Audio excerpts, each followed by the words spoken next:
تفہیم القرآن سید ابوالعلا مودودی سورہ السجدہ آیات 23 تا 30 اعوذ باللہ من الشیطان الرجیم بسم اللہ الرحمن الرحیم وَلَقَدْ آتَيْنَا مُوسَى الْكِتَابَ اس سے پہلے ہم نے موسیٰ علیہ السلام کو کتاب دی فَلَا تَكُنْ فِي مِرْيَةٍ مِّن لِقَائِهِ لہٰذا اسی چیز کے ملنے پر اب تمہیں شک نہ ہونا چاہیے۔ تفسیر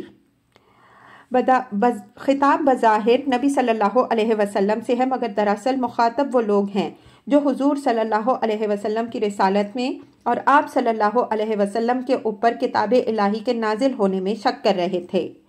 یہاں سے کلام کا رخ اسی مضمون کی طرف پھر رہا ہے جو آغاز سورہ آیات نمبر 2 اور 3 میں بیان ہوا ہے۔ کفار مکہ کہہ رہے تھے کہ محمد صلی اللہ علیہ وسلم پر خدا کی طرف سے کوئی کتاب نہیں آئی، انہوں نے اسے خود گھڑ لیا ہے، اور دعویٰ یہ کر رہے ہیں کہ خدا نے اسے نازل کیا ہے۔ اس کا ایک جواب ابتدائی آیات میں دیا گیا تھا، اب اس کا دوسرا جواب دیا جا رہا ہے۔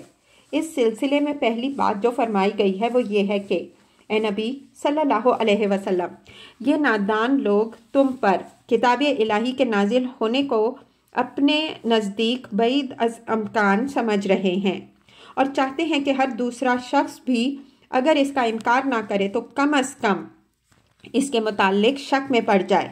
لیکن ایک بندے پر خدا کی طرف سے کتاب نازل ہونا ایک نرالا واقعہ تو نہیں ہے جو انسانی تاریخ میں آج پہلی مرتبہ ہی پیش آیا ہو۔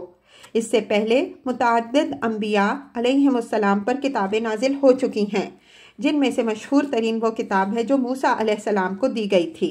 لہٰذا اسی نوعیت کی ایک چیز آج تمہیں دی گئی ہے، تو آخر اس میں انوکھی بات کیا ہے جس پر خواہ مخواہ شک کیا جائے۔ وَجَعَلْنَاهُ هُدًى لِبَنِي إِسْرَائِيلَ اس کتاب کو ہم نے بنی اسرائیل کے لیے ہدایت بنایا تھا۔ تفسیر یعنی وہ کتاب بنی اسرائیل کے لیے رہنمائی کا ذریعہ بنائی گئی تھی، اور یہ کتاب اسی طرح تم لوگوں کی رہنمائی کے لیے بھیجی گئی ہے، جیسا کہ آیت نمبر 3 میں پہلے بیان کیا جا چکا ہے۔ اس ارشاد کی پوری معنویت اس کے تاریخی پس منظر کو نگاہ میں رکھنے ہی سے سمجھ آ سکتی ہے۔ یہ بات تاریخ سے ثابت ہے، اور کفار مکہ بھی اس سے ناواقف نہ تھے کہ بنی اسرائیل کئی صدی تک مصر میں انتہائی ذلت و نکبت کی زندگی بسر کر رہے تھے۔ اس حالت میں اللہ تعالیٰ نے ان کے درمیان حضرت موسیٰ علیہ السلام کو پیدا کیا، ان کے ذریعے سے اس قوم کو غلامی کی حالت سے نکالا، پھر ان پر کتاب نازل کی، اور اس کے فیض سے وہی دبی اور پسی ہوئی قوم ہدایت پا کر دنیا میں ایک نامور قوم بن گئی۔ اس تاریخ کی طرف اشارہ کر کے اہل عرب سے فرمایا جا رہا ہے کہ جس طرح بنی اسرائیل کی ہدایت کے لیے وہ کتاب بھیجی گئی تھی، اسی طرح تمہاری ہدایت کے لیے یہ کتاب بھیجی گئی ہے۔ وَجَعَلْنَا مِنْهُمْ أَئِمَّةً يَهْدُونَ بِأَمْرِنَا لَمَّا صَبَرُوا وَكَانُوا بِآيَاتِنَا يُوقِنُونَ اور جب انہوں نے صبر کیا اور ہماری آیات پر یقین لاتے رہے تو ان کے اندر ہم نے ایسے پیشوا پیدا کیے جو ہمارے حکم سے رہنمائی کرتے تھے۔ تفسیر یعنی بنی اسرائیل کو اس کتاب نے جو کچھ بنایا اور جن مدارج پر ان کو پہنچایا، وہ محض ان کے درمیان کتاب کے آ جانے کا کرشمہ نہ تھا کہ گویا یہ کوئی تعویذ ہو جو باندھ کر اس قوم کے گلے میں لٹکا دیا گیا ہو، اور اس کے لٹکتے ہی قوم نے بام عروج پر چڑھنا شروع کر دیا ہو، بلکہ یہ ساری کرامت اس یقین کی تھی جو اللہ کی آیات پر وہ لائے، اور اس صبر اور ثابت قدمی کی تھی جو انہوں نے احکام الہی کی پیروی میں دکھائی۔ خود بنی اسرائیل کے اندر بھی پیشوائی انہی کو نصیب ہوئی جو ان میں سے کتاب اللہ کے سچے مومن تھے اور دنیاوی فائدوں اور لذتوں کی تمام میں پھسل جانے والے نہ تھے۔ انہوں نے جب حق پرستی میں ہر خطرے کا ڈٹ کر مقابلہ کیا، ہر نقصان اور ہر تکلیف کو برداشت کیا، اور اپنے نفس کی شہوات سے لے کر باہر کے اعدائے دین تک ہر ایک کے خلاف مجاہدہ کا حق ادا کر دیا، تب ہی وہ دنیا کے امام بنے۔ اس سے مقصود کفار عرب کو متنبع کرنا ہے کہ جس طرح خدا کی کتاب کے نزول نے بنی اسرائیل کے اندر قسمتوں کے فیصلے کیے، اسی طرح اب اس کتاب کا نزول تمہارے درمیان بھی قسمتوں کا فیصلہ کر دے گا۔ اب وہی لوگ امام بنیں گے جو اس کو مان کر صبر و ثبات کے ساتھ حق کی پیروی کریں گے۔ اس سے منہ موڑنے والوں کی تقدیر گردش میں آ چکی ہے۔ ان ربک، یقیناً تیرا رب ہی، ہوا یفصل بینہم یوم القیامت فیما کانوا فیہ یختلفون، وہ قیامت کے روز ان باتوں کا فیصلہ کرے گا جن میں بنی اسرائیل باہم اختلاف کرتے رہے ہیں۔ تفسیر: یہ اشارہ ہے ان اختلافات اور فرقہ بندیوں کی طرف جن کے اندر بنی اسرائیل ایمان و یقین کی دولت سے محروم ہونے اور اپنے راست رو ائمہ کی پیروی چھوڑ دینے اور دنیا پرستی میں بڑھ جانے کے بعد مبتلا ہوئے۔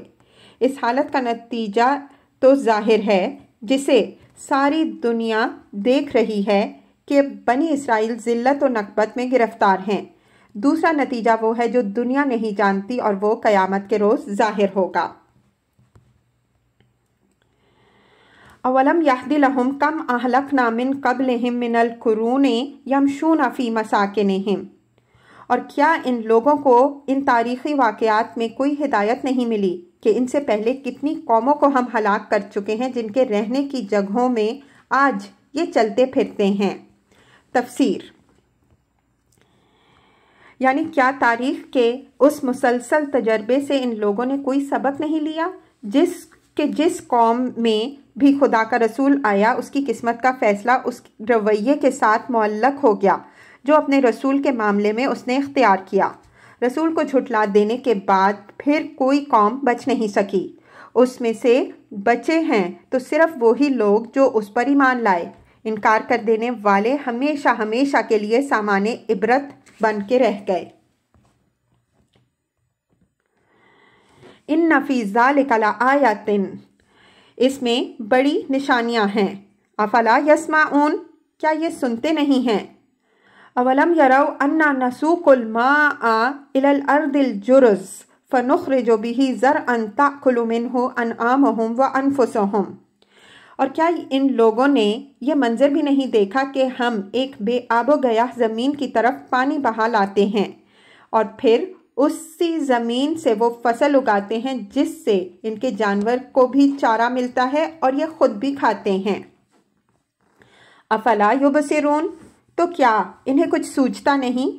تفسیر: سیاق و سباق کو نگاہ میں رکھنے سے صاف محسوس ہوتا ہے کہ یہاں یہ ذکر حیات بعد الموت کے پر استدلال کرنے کے لیے نہیں کیا گیا جیسا کہ قرآن میں بالعموم ہوتا ہے، بلکہ اس سلسلہ کلام میں یہ بات ایک اور ہی مقصد کے لیے فرمائی گئی ہے۔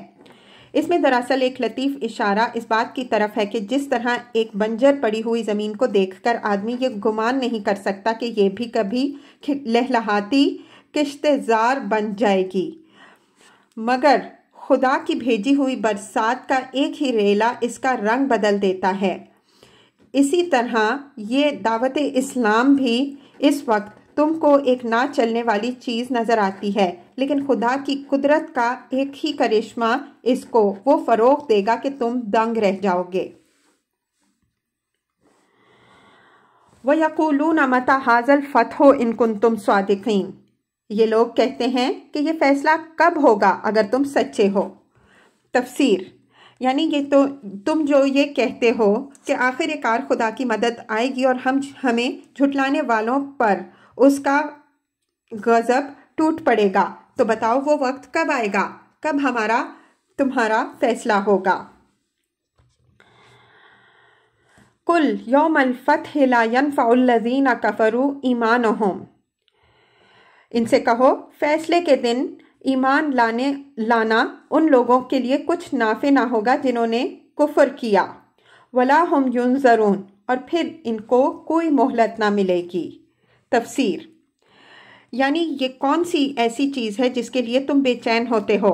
خدا کا عذاب آ گیا تو پھر سنبھلنے کا موقع تم کو نصیب نہ ہوگا۔ اس مہلت کو غنیمت جانو جو عذاب آنے سے پہلے تم کو ملی ہوئی ہے۔ عذاب سامنے دیکھ کر ایمان لاؤ گے تو کچھ حاصل نہ ہوگا۔